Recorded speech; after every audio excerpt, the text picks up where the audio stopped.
नमस्कार, मी प्राध्यापक डॉक्टर मकरंद रामराव गिरी। सध्या भारत आणि पाकिस्तान या दोन देशांमधल्या राष्ट्रप्रमुखात मीडियामध्ये आणि विविध स्तरावर एक संघर्षाचं आणि युद्धजन्य परिस्थितीचं वातावरण निर्माण झालं। हे वातावरण निर्माण होण्यासाठी भारत आणि पाकिस्तान हे दोन राष्ट्र म्हणून किती जबाबदार आहेत या गोष्टी आपल्याला बघाव्यात।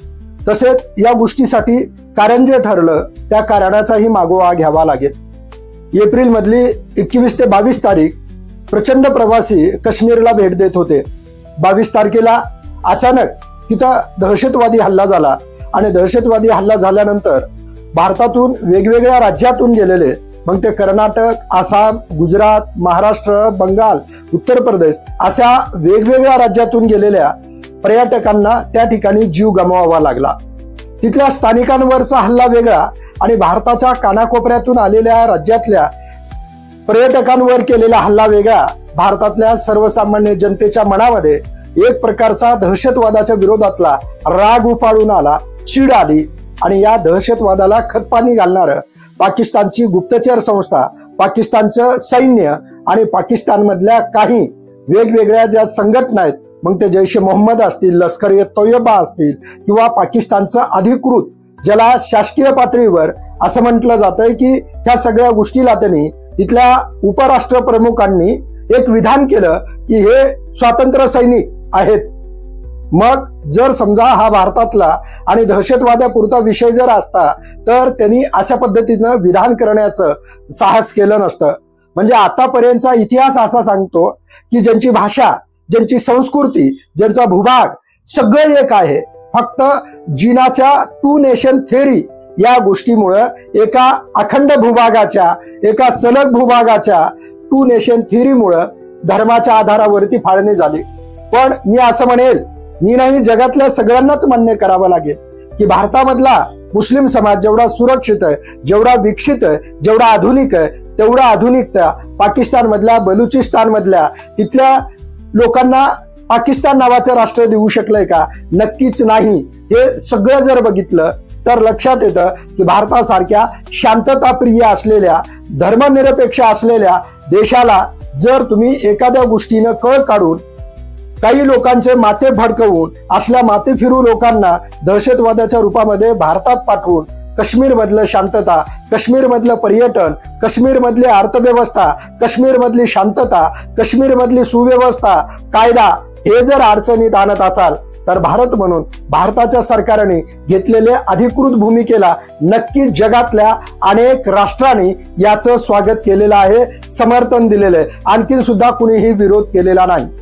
काय केलं भारतांनी अधिकृत भूमिका घेण्याच्या अगोदर सीआरपीएफ, आर्मी, पोलीस, गुप्तचर संस्था या सगळ्या लोकांना या घडलेल्या घटनेच्या पाठीमागचा काय काय संदर्भ आहेत, काय काय पुरावे आहेत, काय काय साक्ष आहेत, हे सगळं गोळा केलं आणि सापडलेल्या पुराव्यावरनं तिथल्या दहशतवाद्यानं वापरलेल्या बुटापासून तर दहशतवाद्यांनी सगळ्या ज्या काही कारवाया केल्यात, मग शस्त्रास्त्र असेल, त्यांनी बोलत असलेली भाषा असतील, या सगळ्या गोष्टीच्या पाठीमागं कुणीतरी भारतासोबत मनामध्ये कुटील हेतू ठेवून कपट कारस्थानाच्या भूमिकेतनं भारतातला विकास, भारतातली शांतता, भारतातला सामाजिक सलोखा देखवत नसल्याच्या भूमिकेतनं भारताला त्रास द्यावा या भूमिकेतून हे घडवून आणलंय। मग हे जर शेजारी राष्ट्र करत असतील तर त्या शेजारी राष्ट्राला पोसणायचं का, हा भारतानं स्वतःला विचारलेला प्रश्न आहे। म्हणजे पोसणं हा शब्द का वापरतोय? कारण पाकिस्तान मधला सिंध प्रांत असेल, पंजाब प्रांत असेल, ह्या सगळ्या प्रांतामधली जी काही कृषी संस्कृती, सिंचन व्यवस्था, ह्या सगळ्याला जे पाणी जातंय, तिथली जी अर्थव्यवस्था, ही सगळी अर्थव्यवस्था सिंधूच्या पाण्यावर आहे। सिंधू नदी या नदीच्या पाण्यावर आहे। त्या नदीचं उगमस्थान हिमालयातल्या पर्वत रांगेमध्ये तिबेट पशी होऊन ते मानस सरोवरात उगमस्त्रोत भारताच्या द्वारे वाहत ते पाकिस्तानमध्ये। मग जर समजा भारतानं स्वतःला होणारा त्रास जर जगाला नाही सांगितला तर जग उद्या काय म्हणेल की भारताचं संरक्षण आणि भारतातले नागरिक त्यांच्या देशामध्ये सुरक्षित राहणार नाहीत।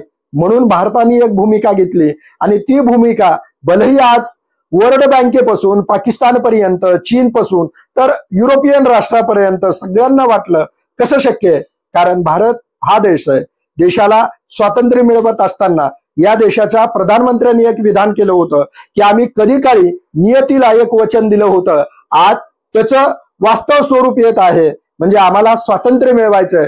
तसं सिंधू नदीचं पाणी वाटप करत असताना किंवा त्या वाटपामध्ये 80-85% हिस्सा पाकिस्तानला जात असताना आणि पाकिस्तानमधली अर्थव्यवस्था, कृषी संस्कृती, तिथल्या शेतकऱ्यांकडं, तिथल्या शेती करणाऱ्या पंजाब आणि सिंध प्रांतातल्या लोकांकडं पैसा, विकास हा जो आहे हा सिंधू नदीच्या पाण्यातून खेळतो. म्हणून त्यांना पोषण्याचं सगळ्यात महत्वाचं काम सिंधू नदीचं पाणी होतं आणि ते पाणीच आता भारतानं ठरवलंय की द्यायचं नाही.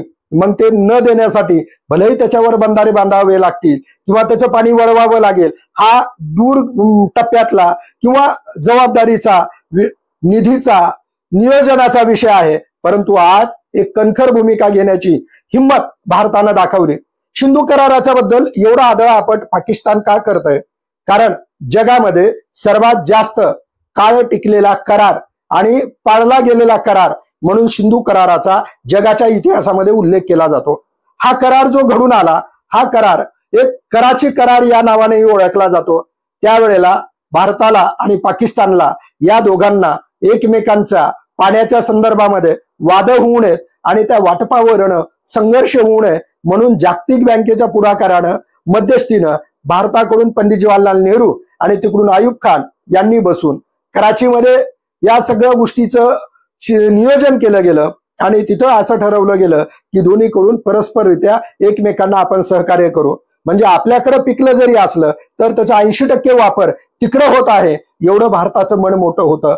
पण तरी सुद्धा भारताला त्रास देणं, भारतासोबत युद्ध करणं, मग ते 65चं, 71चं, 99चं आतापर्यंतचे जेवढे कुठले हल्ले असतील ते हल्ले दहशतवादाच्या नावाखाली पाकिस्ताननं स्वतःचं कटकारस्थान करून प्रत्येक वेळेला ते उघडे पडले गेलेले आहेत. मग आपण फक्त सिंधू करारापुरतं थांबणार आहोत का?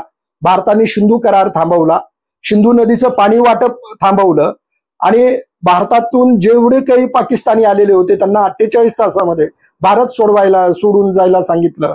आणि वाघा बॉर्डरवरनं जे काही आर्थिक दळणवळण होत होतं वस्तूचं, व्यापाराचं, ते सुद्धा भारतानं थांबवलं.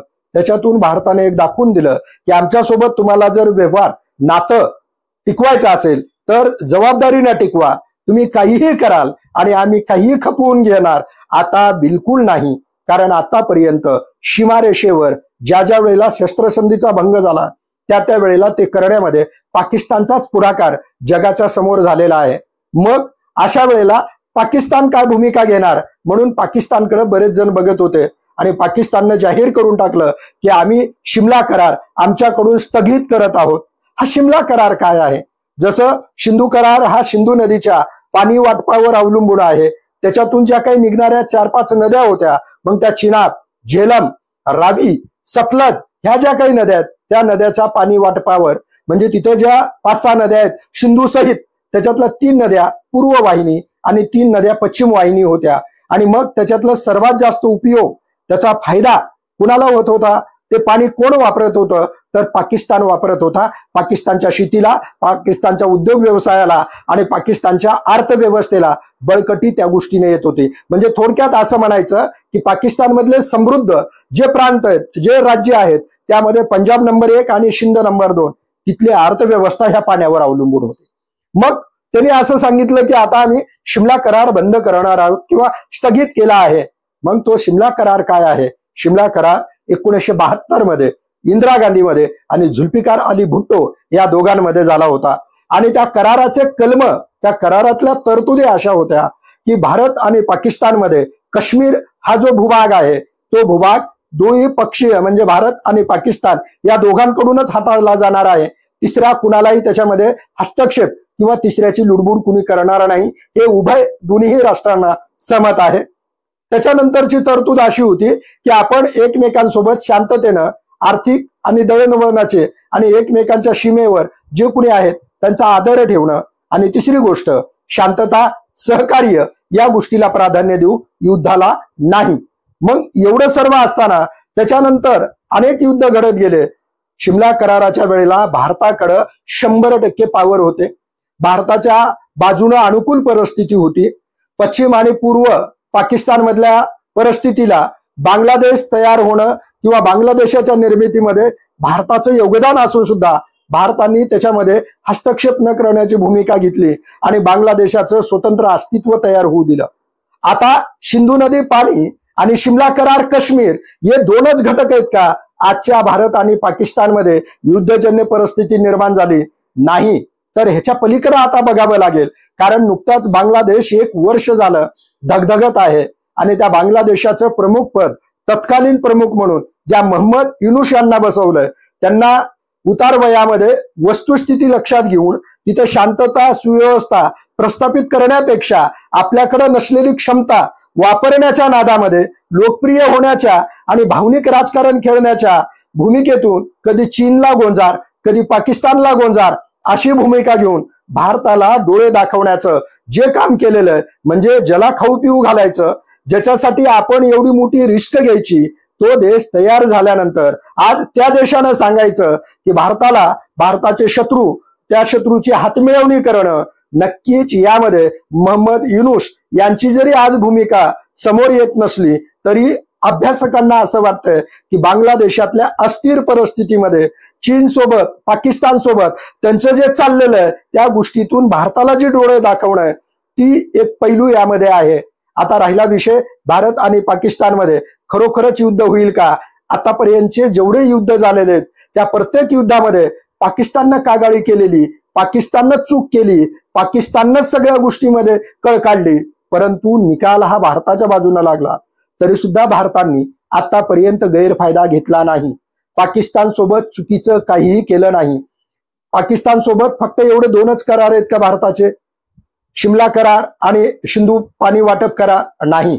पाकिस्तान सोबत भारताचा कराची करार आहे, ज्याला सिंधू वाटप करार म्हणतो तोच. त्याच्यानंतर भारतासोबतचा जो करार झालेला आहे तो लाहोरचा आहे, तो तास्कंदचा आहे. तास्कंद करारामध्ये भारताच्या फौजा लाहोर पर्यंत गेल्या होत्या, तरी सुद्धा लालबहादूर शास्त्री यांनी जगाचं रशियाचं ऐकून ताजिकिस्तानची राजधानी तास्कंद या ठिकाणी तास्कंद शहरामध्ये आयुब खान सोबत त्यांनी एक करार केला आणि त्या करारामध्ये सुद्धा त्यांनी मान्य केलं की आता आपण युद्ध नाही तर शांततेच्या मार्गाने मार्ग काढायचा. तो शांततेचा मार्ग पाकिस्तान कागदोपत्री मान्य करतो, पण मात्र प्रत्यक्ष कृती करत असताना पाकिस्तानची कृती ही विश्वासघाताची आणि धोकेबाजाची आहे. त्यामुळं जगातल्या अमेरिकेसह संयुक्त राष्ट्रसंघासह चीनसह पाकिस्तान हा विश्वासपात्र नाही असं सगळ्यांचं विधान झालेलं आहे. म्हणजे एकीकडून अमेरिकेचा प्रचंड निधी वापरला आणि दुसरीकडे ओसामा बिन लादेनला शरण देणारा पाकिस्तानच होता. म्हणजे दहशतवादाच्या कारणामध्ये आणि दहशतवादाला पाठिंबा देण्यामध्ये पाकिस्तान जगाच्या समोर उघडं पडलेलं राष्ट्र आहे. आज पाकिस्तानची अर्थव्यवस्था दिवाळखोरीत जमा झालेली आहे. त्यामुळं पाकिस्तानला हे युद्ध पेलणारं नाही. आणि पाकिस्तानने जर काश्मीर प्रश्नावरनं जो काही शिमला करार तयार केला गेला होता त्यावेळेला सुद्धा भारताच्या हातामध्ये 100% परिस्थिती असताना पाकिस्तानला त्यांनी काही गोष्टी झुकतं माप दिले आणि माणुसकी दाखवली. आज त्या सगळ्या गोष्टीचा त्रास भारताला होतोय. भारत म्हणून, राष्ट्र म्हणून, भारतातली सर्वसामान्य जनता म्हणून आणि भारताच्या इतिहासामध्ये काश्मीर हा भूभाग जर घेतला जिथं सर्वात जास्त आर्थिक खर्चा, लष्करी सामर्थ्य, राजकीय डावपेच, हल्ले आणि सर्वात जास्त मनुष्यहानी त्या भूभागावर झालेली आहे. तो भूभाग पूर्णपणे भारताच्या ताब्यात नाही. त्या भूभागाचा इतिहास जर बघितला म्हणजे मूळ हे सगळं कारण जर तुम्ही बुडात बघितलं तर भारत पाकिस्तान हे फाळणी नाही, द्विराष्ट्रवादाचा सिद्धांत आणि काश्मीरचं विलन हे मेन कारण आहे. म्हणजे 2 नेशन थेरी जिनाने जी मांडली, 2 नेशन थेरी मांडताना जिनाच्या डोक्यात स्वतःचं भलं करावं यापेक्षा भारताचे लचके तोडावेत आणि भारतीयांना जगण्यासाठी किंवा भारतीयांच्या अस्मितेवर हल्ला करावा हा हेतू होता. आणि दुर्दैवानं दुसऱ्याचं वाईट करण्यात गेला आणि स्वतःचा देशच चांगला ठेवू शकला नाही. हा निसर्ग नियम जिनाला चुकलेला नाही. आज जिनाचा वारसा चालवणाऱ्या तिथल्या राजकीय नेत्यांनी, तिथल्या लष्कर प्रमुखांनी आणि त्या दोघांनी जी ISI नावाची गुप्तचर संस्था आणि जे वेगवेगळे दहशतवादी संघटना ज्या पोचलेल्या आहेत त्या एवढ्याच भावनिक आधारावरती की भारताकडून आपल्याला धोका आहे आणि भारतामध्ये जे आपले मुस्लिम समाज बांधव आहेत ते सुरक्षित नाहीत. मग प्रश्न इथले बरेच जण असे विचारतात की तुमच्याकडले असलेले किती सुरक्षित आहेत. मग प्रश्न असा पडतो, कायदा सुव्यवस्था, अर्थव्यवस्था, विकास, शैक्षणिक परिस्थिती ह्या सगळ्याहून बघितलं तर मलाला या मुलीला शिक्षण शिकू नये म्हणजे त्यांनी कायदे कसं बनवतात बघा, की एकीकडनं कायदे असं करायचे की महिलेला महिलाच डॉक्टर तपासणार आणि महिला पुरुषांकडे जाणार नाही, आणि दुसरीकडे महिलेनं शिक्षणच शिकायचं नाही. मग महिला शिक्षण नाही शिकणार, डॉक्टर कशी बनणार? डॉक्टर नाही बनणार तर महिलांनी आपला त्रास कोणाला सांगायचा? म्हणजे एकंदरीत असं आहे की अर्थव्यवस्थेवर, शिक्षणावर, कुटुंबावर, समाजात कुठल्याही पातळीवर पाकिस्तान आज प्रचंड यशस्वी आहे. आणि पाकिस्तान चिडून जाण्याचं कारणच एवढं आहे की पाकिस्तानची अर्थव्यवस्था, पाकिस्तानचे जे दोन समृद्ध प्रांत होते, जो सिंध आणि पंजाब यांना जे पाणी मिळत होतं ते पाणी थांबणार आहे आणि भारत ते थांबवणार आहे. आजच थांबलं आणि पूर्णपणे तिकडे जात नाही असं नाही, त्या गोष्टीला पुढे 5-10 वर्षही लागतील. पण भारतांनी हे बोलण्याचं आणि जागतिक बँक मध्यस्थी असताना सुद्धा हा करार भारताच्या बाजूनं थांबवण्यात येत आहे. हे जे भारताच्या प्रधानमंत्र्यांनी जाहीर केलं आणि भारताचे गृहमंत्री जे ह्या सगळ्या गोष्टीवर लक्ष ठेवून आहेत, त्यावरनं त्यांच्या लक्षात आलं की दहशतवादी हल्ला म्हणून त्याच्याकडे दुर्लक्ष करेल एवढा भारत आता राहिलेला नाही. भारत ह्या सगळ्याच्या मुळाशी जाणार आणि भारत ठाम आणि कणखर भूमिका घेणार, जी भूमिका 71ला घेऊन दाखवली होती. आणि त्या 71 मध्ये पाकिस्तानमधून बांगलादेश निर्माण झाला, त्याच्यामध्ये सिंहाचा वाटा भारताचा होता. अमेरिकेसह, रशियासह, चीनसह सगळ्या देशांना मान्य आहे. पण तरी सुद्धा भारतांनी बांगलादेशला मांडलिक राज्य न बनवता एक स्वतंत्र राष्ट्र बनवलं आणि जगाच्या नकाशावर नवीन राष्ट्राचा उदय झाला. ही भारताची क्षमता आहे. आज त्या भारतीयांना सहिष्णुतेनं, शांततेनं राहू देण्याऐवजी जर समजा दहशतवाद्यांना पुढे करून पाकिस्तान जर ह्या कागाळ्या करत असतील तर भारताचे आर्मी, भारताची संरक्षण व्यवस्था, भारताचं गृह मंत्रालय आणि भारताचं गुप्तचर विभाग आता शांत बसणार नाही. एकंदरीत ह्या सगळ्या स्थितीवरनं वातावरण युद्धजन्य झालेलं आहे का हे कळेल. आता फक्त भारत आणि पाकिस्तान हे दोनच घटक यामध्ये महत्वाचे नाहीत, यामध्ये दुसरे 2 ते 3 घटक महत्वाचे ठरतील. हे आपण बघितलं पाहिजे. कोण महत्वाचा ठरेल तर यामध्ये चीन याकडे दुर्लक्ष करून चालणारा नाही. कारण ब्रह्मपुत्रा ही जी नदी आहे, जसं सिंध नदी भारतामध्ये उगम पावती आणि भारतातून पाकिस्तानमध्ये जाते, पाकिस्तानच्या पंजाब सिंध प्रांताद्वारे ती अरबी सागरामध्ये मिसळते, त्याच पद्धतीनं ब्रह्मपुत्रा या नदीचा उगम तिथं तिबेटला मानस सरोवरला होतो, पण ती अरुणाचल प्रदेश मार्गे भारतात येते चीन मधून आणि भारतातल्या आसाम या राज्याची जीवनवाहिनी म्हणून तिला ओळखलं जातं आणि ती पुन्हा इकडे बंगालच्या उपसागराकडे जाते. मग पाकिस्तानच्या एका नेत्यांनी अशी घोषणा केली, जर भारत सिंधू नदी पाणी वाटप करार थांबवणार असेल तर चीन सुद्धा ब्रह्मपुत्रा नदीचं पाणी भारतामध्ये जाण्या थांबवून अडवेल असं केलं. चीनला हे सोपं आहे का? त्याच्यावर चीनलाही आर्थिक दृष्ट्या नियोजन करावं लागेल, तिथं धरणं बांधावे लागतील आणि ते निसर्गाच्या सगळ्या गोष्टीच्या जे काही निसर्ग नियम आहे त्या नियमामध्ये बसणार नाही. मग प्रश्न असा पडतो की मग चीन, भारत आणि पाकिस्तान या 2 तणावामध्ये काय भूमिका घेतो?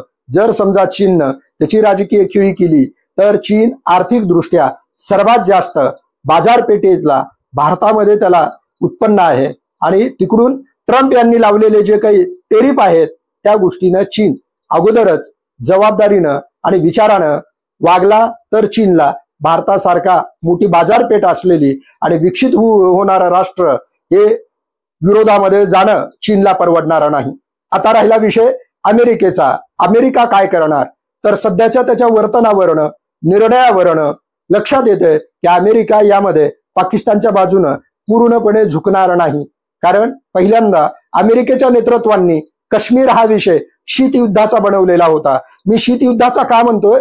कारण काश्मीर दक्षिण आशियामध्ये म्हणजे अमेरिकेला आशिया खंडातलं जे काही जिओ पॉलिटिक्स करायचंय त्या जिओ पॉलिटिक्स मध्ये महत्वाचा भूभाग म्हणून चीनवर नियंत्रण ठेवणं असेल किंवा भारत जर उद्या महासत्ता झाला तर भारत होणारा आपला स्पर्धक तो जर असेल, होऊ द्यायचा नसेल तर चीनला भारताला नियंत्रित ठेवण्यासाठी त्यांनी पाकिस्तान सोबत आपले हितसंबंध ठेवलेत. म्हणजे अमेरिका जगातला एक असा राष्ट्र, असा देश आहे की जो स्वतःचं हित आणि सेल्फ इंटरेस्ट याला महत्व देणार आहे. त्यामुळं अमेरिकेचं जर समजा हितसंबंध पाकिस्तानपेक्षा भारतासोबत जास्त असतील तर अमेरिका पाकिस्तानला पाठीशी घालणार नाही. आता राहिला विषय तिसरी, जी काही जागतिक पातळीवर संयुक्त राष्ट्र संघटना म्हणून काम करणारी एक मोठी जागतिक लेवलची राष्ट्र संघटना, त्या राष्ट्र संघटना काय भूमिका घेईल? त्या राष्ट्र संघटनेला दोनच भूमिका घ्याव्या लागतील. पहिली, युद्ध होणार नाही या गोष्टीची दक्षता घेणे. दुसरी, ज्याने चूक केलेली त्याला चूक म्हणणे आणि ज्याला त्रास झालेला आहे त्याला तो त्रास का भोगावा लागला, परत त्याला तो त्रास होणारा नाही या गोष्टीबद्दल सावधगिरी बाळगणे. मग युनोचा एवढा प्रभाव जर असेल आणि पाकिस्तान जर त्यांचं ऐकत असेल तर मात्र युनोचं ऐकून ही परिस्थिती आणखीन निवळू शकते. परंतु आता भारत, पाकिस्तान या दोन्ही पेक्षा जग, जागतिक बँक, संयुक्त राष्ट्र संघटना, अमेरिका, चीन एवढेच यामध्ये गुंतलेत असं नाही, तर यामध्ये युक्रेनमध्ये अडकलेल्या रशियाचा काही इंटरेस्ट आहे तो सुद्धा बघावा लागेल. कारण व्हिएतनामचं युद्ध असेल, अफगाणिस्तानचं युद्ध असेल, या सगळ्या गोष्टी जरी समजा सीमा भाग रशियाशी नसेल तरी रशियाने त्यामध्ये इंटरेस्ट दाखवला. 1971ला भारत जी कणखर भूमिका घेतली इंदिरा गांधींच्या नेतृत्वाखाली, त्यावेळेला भारताला जाहीर आणि स्पष्ट उघड पाठिंबा, समर्थन रशियाने दिलेलं होतं. त्यावेळेला अमेरिकेचं युद्ध वाहिनी जी मोठी जहाज ती सुद्धा निघाली होती पॅसिफिक सागरातून. त्या निघाल्या इकडून रशियानं कृती सुरू केली आणि मग अमेरिकेच्या लक्षात आलं की भारताला एकटं गाठणं सोपं नाही. कारण संयुक्त राष्ट्र संघाचे नियम, जागतिक बँकेचे नियम, आंतरराष्ट्रीय पातळीवरचे करार, या सगळ्या गोष्टीला एक सार्वभौम राष्ट्र म्हणून भारत जेवढं जबाबदारीनं, शांततेच्या मार्गानं, लोकशाहीच्या मार्गानं, संसदीय पद्धतीनं नियमाचं पालन करतंय, स्वार्थी खोटेपणा भारताने कधीच केलेला नाही. त्यामुळं जगामध्ये भारताची एक विश्वसनीयता तयार झालेली, ती विश्वसनीयता भारतासोबत जन्माला आलेल्या पाकिस्तानला तयार करता आली नाही. उलट त्यावेळेला जे तत्वज्ञान सांगत होते, टू नेशन थेअरीचं जिना, असं म्हणत होते की आमची भाषा एक, आमचा धर्म एक, आम्ही एक, त्यामुळे जगामध्ये आम्ही पॉवरफुल बनणार. पॉवरफुल जर भाषेवर, धर्मावर बनलं असतं तर लोक अर्थव्यवस्था, विकास, वैज्ञानिक शोध, शैक्षणिक या बाजूला कष्ट करताना दिसले नसते. तुमच्याकडं वैज्ञानिक पातळीवर काम नाही, तुमच्याकडं अर्थव्यवस्था तुमची डगमगलेली, म्हणजे फक्त कळ लावण्यापुरतं, भांडण लावण्यापुरतं एका विकृत विचारातून जिनांनी टू नेशन थेअरी मांडली की ज्याचा त्रास आज सुद्धा पाकिस्तान भोगत आहे.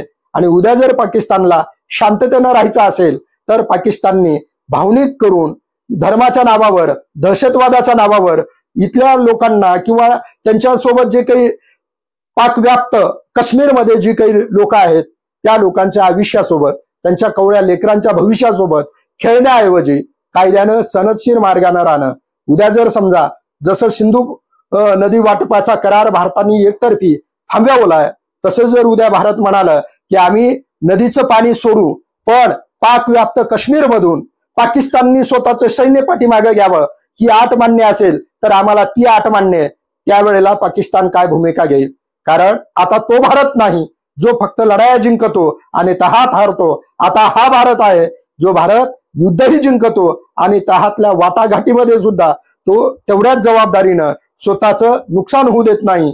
भारताला आतापर्यंत प्राचीन कालखंडाच्या इतिहासापासून बघा की भारतानं कुणाचंही वाटोळं व्हावं, कुणालाही त्रास व्हावा, कुणाचंही भूभाग घ्यावं, कुणाचं शोषण करावं, हा भारताचा इतिहास नाही.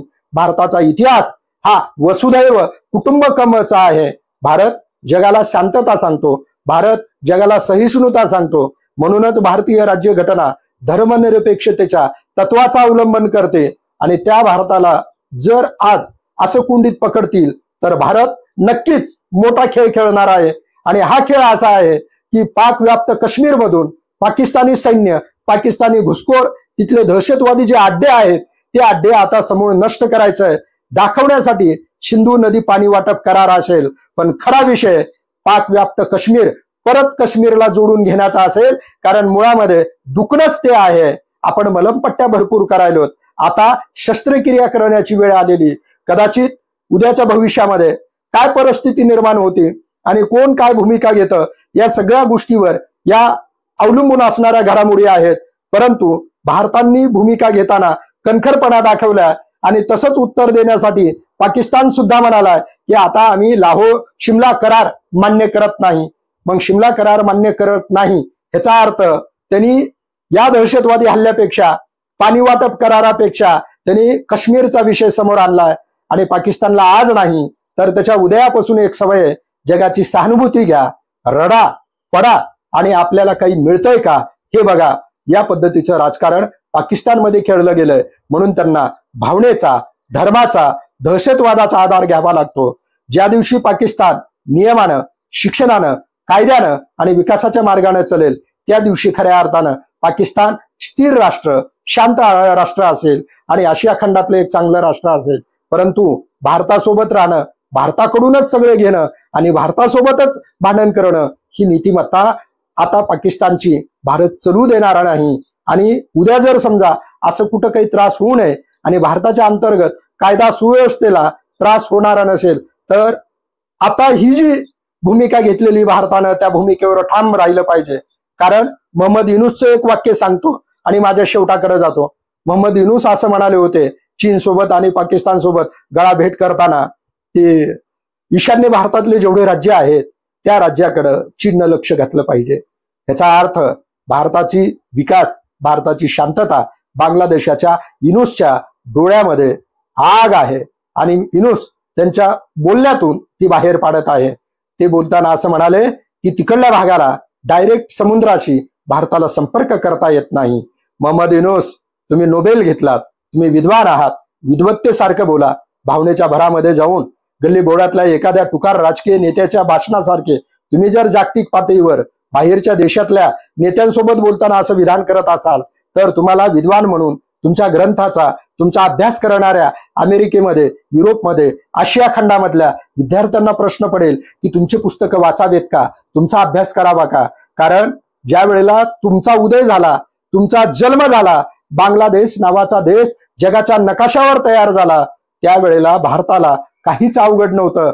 20 किलोमीटरचा विषय होता. बघत बघत भारत तिथवर गेला असता. पण भारताला युद्ध, भारताला भांडण, भारताला मतभेद, भारताला कुरघोड्या या गोष्टीमध्ये इतिहासात रस नव्हता. आज नाही आणि उद्याही असणार नाही.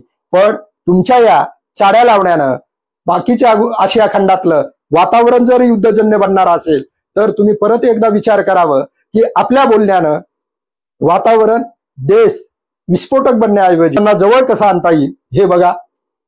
शेवटी मार्ग युद्धातूनच निघतो असा नाही, भांडणातूनच निघतो असा नाही, शांततेच्याही मार्गाने निघतो. फक्त त्याच्यावर विश्वास पाहिजे आणि स्वतः एक ठरवलं पाहिजे की मला समोरच्याचं हित कशात आहे, मी समोरच्याचं नुकसान होऊ देणार नाही. प्रत्येक वेळेला भारताचं नुकसान होत आहे आणि पाकिस्तानचा फायदा केला जातोय. प्रत्येक वेळेला पाकिस्तानला सहानुभूती दिली जाते. आता दिली जाऊ नये तर काश्मीरचा कायमचा प्रश्न मिटू शकतो आणि ते मिटवण्याचं सामर्थ्य भारताच्या संसदेकडे आहे, भारताच्या सरकारकडे आहे.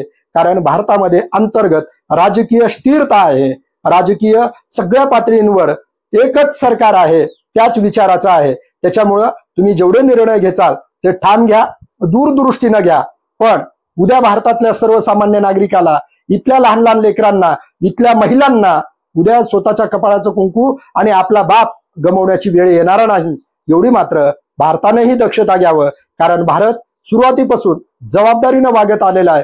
आता सुद्धा संरक्षणासाठी, स्वहितासाठी, इथल्या जनतेच्या सुरक्षतेसाठी भारताने कणखर भूमिका घ्यावी ही प्रत्येक भारतीयांची इच्छा आहे. तेवढ्या इच्छेला इथलं सरकार काय करतंय आणि विरोधक म्हणून पाकिस्तान काय भूमिका घेतंय येणाऱ्या उद्याच्या काळामध्ये, येणाऱ्या परिस्थितीला तोंड देण्यामध्ये किंवा उद्याच्या भविष्यामध्ये आपण हे सगळं बघणार आहोत. वेळोवेळी आपण त्या गोष्टीवर अभ्यासपूर्ण चर्चा करण्याचा प्रयत्न करू. इतिहास, वर्तमान आणि भविष्य या ज्याच्यातून आपल्याला एक अभ्यास होईल. या सगळ्या प्रश्नांची, या सगळ्या समस्येची आपल्याला एकंदरीत जाण आणि भान येईल एवढं प्रयत्न करतो. विचार आवडले तर लाईक, शेअर आणि सबस्क्राईब करा. यामध्ये जे काही आम्ही माहिती मिळवली ते इतिहासाच्या अधिकृत ग्रंथावरनं, साहित्यावरनं आणि इंटरनेटवरनं. त्यांचेही थँक्यू आणि तुम्हालाही सर्वांना नमस्कार.